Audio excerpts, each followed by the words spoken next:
आपको बता दें बीजेपी उम्मीदवार विजेंद्र सिंह जी हमारे साथ इस बीच जुड़ गए हैं फोन लाइन पर। सर बहुत बहुत स्वागत है आपका। बहुत धन्यवाद। बहुत बहुत मुबारक भी विजेंद्र सिंह जी।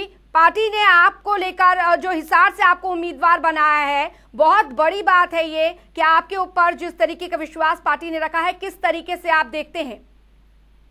जी बहुत बड़ी जिम्मेवारी मुझ पर सौंपी गई है और मैं पार्टी नेतृत्व का, हमारे आदरणीय प्रधानमंत्री जी का और पार्टी प्रेसिडेंट श्री अमित शाह जी का बहुत आभारी हूं कि उन्होंने मुझे इस लायक समझा कि हिसार लोकसभा क्षेत्र से पार्टी का मुझे उम्मीदवार बनाया गया। मैं बहुत आभारी हूं और विश्वास दिलाता हूं कि अपनी तरफ से पूरा जितनी मेहनत मुझसे हो सकेगी करूंगा और लोगों की सेवा में पूरा जीवन व्यतीत कर दूंगा।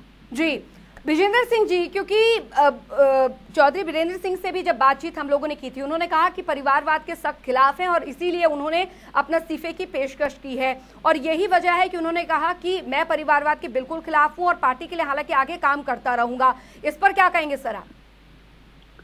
जी देखिए, जो उन्होंने कहा वो उनका फैसला है और उसका मैं पूरी तरह से सम्मान करता हूं।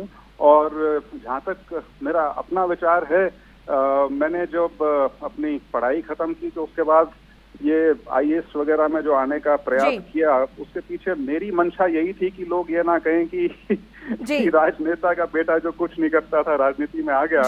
तो मैं समझता हूं कि मैंने अपने आप को सिद्ध किया है अपने काम में और पार्टी ने मुझे उचित उम्मीदवार समझा और मेरे पिताजी ने जो वक्तव्य दिया है वो मेरे सर माथे पर। कांटे की टक्कर होने वाली है हिसार सीट की ये चुनावी जंग, आप मानते हैं इसे? हाँ, बहुत ही अहमियत है इस संसदीय क्षेत्र की, हिसार की। और लेकिन मेरा मानना ये है कि इस बार हरियाणा में और हिसार में भी एक बहुत उत्तेजना है, एक माहौल है बीजेपी के प्रति और नरेंद्र मोदी जी के लिए जो उत्साह है लोगों में, उस वजह से मुझे नहीं लगता कि कोई ज्यादा कांटे की टक्कर होने वाली। जी बिल्कुल, लेकिन बड़ी चुनौती यहाँ पर विजेंद्र सिंह के लिए क्या कुछ रहेगी? क्या कुछ मुद्दे रहेंगे जिनको लेकर वो उतरे हैं और जिनको लेकर वो मैदान में उतरेंगे, लोगों के बीच जाएंगे? देखिए, दो तरह की चीजें हैं। एक तो लोकसभा का चुनाव जो है वो राष्ट्रीय चुनाव होता है, तो उसमें मुख्य मुद्दे तो वही हैं जो राष्ट्र के मुद्दे हैं और जिसमें हमारी सुरक्षा के मुद्दे हैं, चाहे वो आंतरिक है या बाहरी सुरक्षा का सवाल है, वो मुख्य मुद्दे हैं। उसके अलावा भ्रष्टाचार का जो मुद्दा है, जो बीजेपी ने पिछले 5 साल में जितना एक स्वच्छ प्रशासन दिया है, वो मुद्दा रहेगा। उसके अलावा जो क्षेत्रीय मुद्दे हैं वो भी उनका अपना रोल है और हिसार जैसे आप जानते हैं हर तरह का उसमें रकबा है, इंडस्ट्रियल एरिया भी है और ज्यादातर कृषि प्रधान एरिया भी है। तो सबकी अपनी अलग अलग समस्याएं हैं, वो तो जैसे जैसे आगे चलेंगे उनके ऊपर उस हिसाब से गौर करेंगे।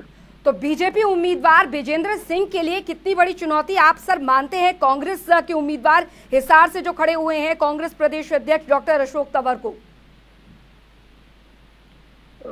नहीं, कहाँ से थी? अशोक तंवर जी तो सिरसा से हैं। माफ कीजिएगा सर, माफ कीजिएगा, मेरे से गलती हो गई। तो कितनी चुनौती यहाँ पर कांग्रेस की तरफ से आप मानते हैं? नहीं, जो मैंने कहा कि जी चुनौती वाली इस बार बात लगती नहीं, क्योंकि एक बहुत ही स्पष्ट माहौल है इस समय बीजेपी के पक्ष में और श्री नरेंद्र मोदी जी के पक्ष में।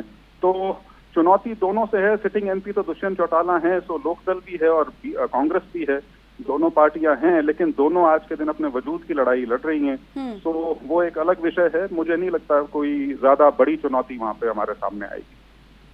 चलिए, बहुत बहुत शुक्रिया विजेंद्र सिंह जी, बीजेपी उम्मीदवार हमारे साथ जुड़े थे।